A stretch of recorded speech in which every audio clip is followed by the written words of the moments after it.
Hello hi नमस्कार welcome to my channel जय Jagannath. I hope आपण मैंने बहुत भल थे। मु आज पुणी आ गोटे नुआ रेसिपी सहित पळाई आछि जार ना चिल्ली सोयाबीन आटा टिके घरोई स्टाइल हम। मु कौन पाई घरोई स्टाइल कहूँ आ घरणीर डेफिनेशन सब आगु को वीडियो रे मु कही आपण मैंने प्लीज आगु को देखंतु। भल लगिले लाइक शेयर सब्सक्राइब करने को भूलिबेनी। आदि रेसिपीटा भल लगुच घरे थरे बनईकी खातु आ कमेंट माध्यम मत जनइबे केमती कौन लगिला। एबे रेसिपी स्टार्ट करवा। मु फास्ट रो टिके भूल कर देइछि। मु वीडियोटा बनया को भूली जाइथिली भूली नथिली।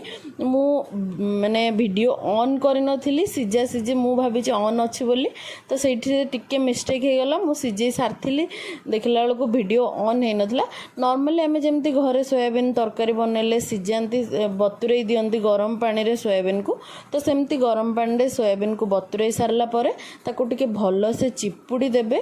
पानी जमती ता देहरे रहिबनी भल से चिपुड़ले तार टेस्टटा बहुत भल आसे। तो मु ताको भल से चिपुड़ी सारला परे ता देहरे बेसी किछि नाही लंका गुंड आ लूण टेस्ट हिसाब रे नेइछि आउ ता देहरे टिके चिकन मसला मु पकेइछि। जेमती कि आपण माने मो पूर्व वीडियो जदि देखिथिबे जानिथिबे जे मते मोर सब रेसिपी रे चिकन मसलाटा रहिया कथा रहिबो।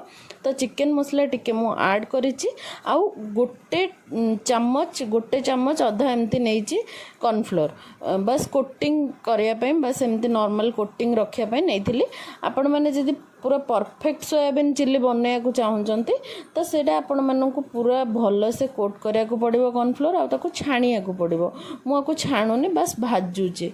तो मु साइड रे भी पियाज कैप्सिकम आउ टमाटो काटिकी नै जाइछि। आउ जानिछि किछि लोक कहिबे चिल्ली सोयाबीन ने एमती पियाज टमाटो तो पड़ेनी आउ पियाज एमती कटा जाएनी। तो मु सेइथि पई स्टार्टिंग रो कहिथिली घरोई स्टाइल रो आ घरणीर डेफिनेशन जो कहिथिली। घरणीर डेफिनेशन है आमे जदि आम घरे किछिटा जिनस नाही आमे किछि जिनस बनौचे ताकू नथिले भी आमे केमती ताकू टेस्टी आ भल बनै परिबा सेटा ही गोटे घरणीर डेफिनेशन। तमे आम पाखे जदि सब जिनस थिबो तो आमे जदि ऑब्वियस आराम से जणे बनै दबो। जदि आम पाखे किछि जिनस नाही आमे ताकू एडजस्ट करिकि केमती ताकू बनैकी भलरे करिकि चारटा लोकन को खाया को दे परिबा सेटा ही गोटे घरणीर डेफिनेशन। तो सेइथि पई मु कहले आगु को देखंतु जानि परिबे एटा कोन पई घरोई स्टाइल। मु भी सेमती बनया को आसिला बेले किछि जिनस नथिला मु एडजस्टमेंट रे बनैछि सेथि पई एटा घरोई स्टाइल सोयाबीन चिल्ली। तो एबे सोयाबीन हमर भजा हो जाइए। जदि भी आपन छाणुचंती छाणिले भी ताको गोल्डन ब्राउन करेंगे। मु भाजी भी ताको टिके क्रिस्पी गोल्डन ब्राउन करे। आम जेहेतु छाणीचे तेल रे जो भाजीचे तेल रे तो कम तेल बेसी आपन करें सॉरी। तो एबे मु गोटे लंका पकेली सेटा आपनको जदि राग बेसी के खाऊना तो राग आपण ऊपर डिपेंड करे आपण लंका न पकेले भी चलिबो। तो पियाज एबे मु ऐड कर देछि। पियाज को टिके पियाज आपण क्वांटिटी हिसाब रे नेबे सेमती किछि नाइ कम बेसी पियाज मु माने केतेटा नेछि कोन सेटा तो कहि परबेनी।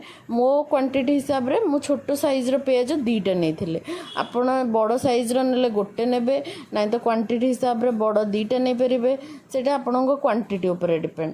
तो एबे मु पियाज टिके भाजी होला परे मु जो शिमला लंका रखी ताको ऐड कर देछि। एगुडा को बेसी भाजीबेनी जेहेतु आम चिल्ली करूचे तो चिल्ली आइटम रे एगुडा बेसी भजा जाएनी टिके कंचा कंचा थाए सब ऐड हुए। तापर मु टमाटो ऐड करिकि लूण टेस्ट हिसाब रे पके देछि सॉरी। तो टेस्ट हिसाब रे मु लूण भी पके देछि। आउ एई जो भिनेगारटा अछि भिनेगारटा टोटली ऑप्शनल अच्छी। आपण मैंने चाहिए भिनेगार ऐड करें ना तो आप सोया सॉस जदि थी घरे सोया सॉस ऐड करके भी ये करें। तो सोया सॉस जदि नथिबो तो भिनेगार थिले ऐड करें सेमती किसी ये ना। तो से कहली टोटली ऑप्शनल सेटा। तो ये टमाटो केचप ऐड करिछि। आपण पाखे जदि टमाटो केचप आउ चिल्ली सॉस आउ ये थिबो सोया सॉस ये सब जदि थिबो भी आपको सब मिसेकी भी आपण करें। मु चिल्ली सॉस ऐड करिनी मु खाली टमाटो सॉस रे करिछि आ भिनेगार टिके ऐड करिछि। एईटा मु गोटे नुआ जिंस ऐड करिछि। चिंग चाइनीज रो पनीर चिल्ली मसला को भी राशन दुकान रे नॉर्मल ये दुकान रे ग्रोसरी दुकान रे मागी देबे जदी से माने आपन दे देबे सेटा 10 टका मात्र पैकेट। जो माने ऑलरेडी खाई थिबे से माने जानि थिबे आरो टेस्ट बहुत भलो थाए।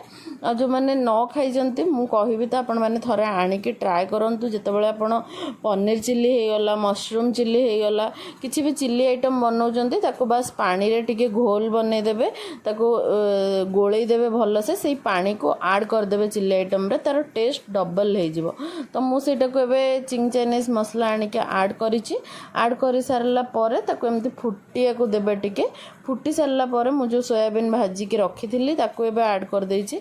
एबे ए सोयाबीन को भी छाड़ीदेवे से जो घोलटा आम देचे ताको सोयाबीन भितर को सोक करने टिके टाइम लगे ताको भी फुटिया को टाइम लगे तो एबे देखि पारुथिबे परफेक्ट कलर आउ परफेक्ट माने थिकनेस सहित एबे आसी जाइए सोयाबीन चिल्ली आम घरोई स्टाइल आम सेमती ना रेस्टोरेंट स्टाइल मु तो कहबिनी किंतु थरे बनातु एमती खातु बहुत टेस्टी लगे मु ऑलरेडी खाई सारी एबे बस भॉइस दउची तो बहुत टेस्टी होता आम घरे समस्ते खाइले बहुत भल लगिला कहीं कहबेनि भी किसी जिनस आड हेनी बोली तो एबे जमती देखिले कि पूरा सोक करदेला सोयाबीन चिल्ली टिके ग्रेवी थिकनेस गला चिल्ली भलिका देखाला कलर भी बहुत सुंदर आसला देखिपे तार स्ट्रक्चर भी बहुत बढ़िया आसला टेस्ट रे भी बहुत सुंदर लगुला आपण मैंने चाहिए चिल्ली सॉस भी ऐड करें और लास्ट रे धनिया स्प्रिंग अनियन जदि थी ताको भी ऐड करें जेहेतु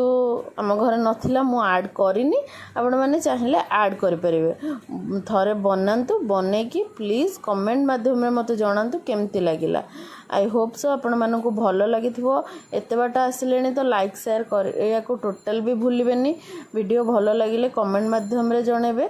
thank you so much for watching and love you so much see you soon tata bye bye.